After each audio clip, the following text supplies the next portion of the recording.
Şimdi sıra geldi antifriz kontrolüne. Yüksek ihtimalle buradadır antifrizimizin Kapağı taşma evet kabuğu. orada. Ha? Evet orada. Ha, şey aşağıda taşma kabı burada. Kapağı orada.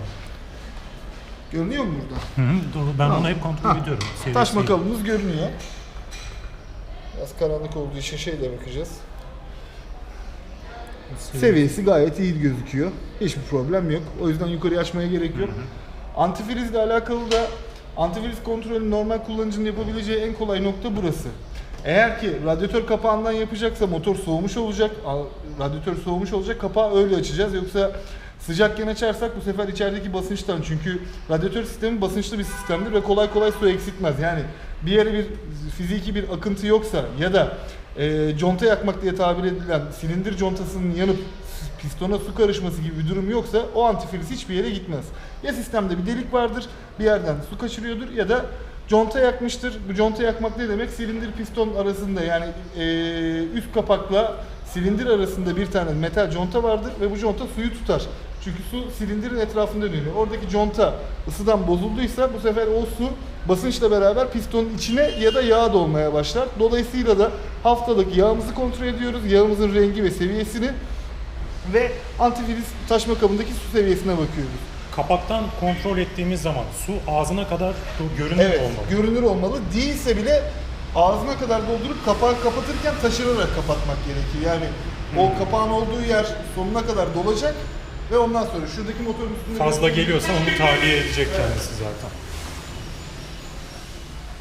şu motorda gösterebileceğiz onu. Bu motor radyatör işlemi de yapılıyor.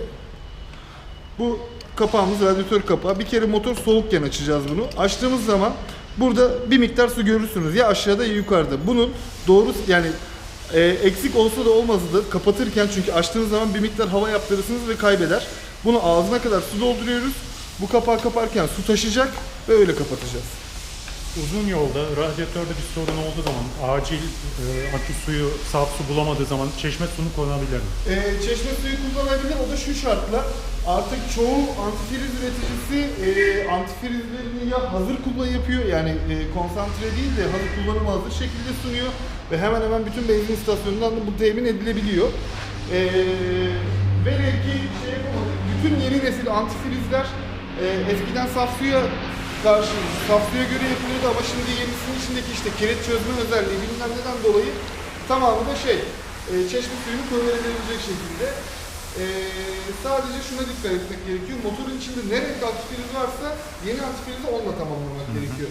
Mavi ile yeşil birbirine karışabilir ama kırmızı ile mavi ya da yeşil birbirine karışmaz. Dolayısıyla motorda mavi ya da yeşil antifriz varsa mavi ya da yeşil antifriz koyacağız. Yani maviye yeşil, yeşile mavi koyabiliriz.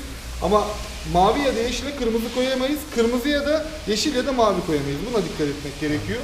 Hatta yeni nesil antifrizler, yeni nesil motorlar, arabalarda özellikle mesela Volkswagen serisinde G3'tü sanırım ya da G13 gibi bir antifriz kullanıyor.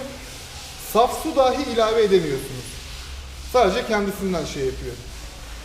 Antifrizimize de baktık. Şimdi motoru birazcık aşağı indirip hidroliklerimizi kontrol edeceğiz.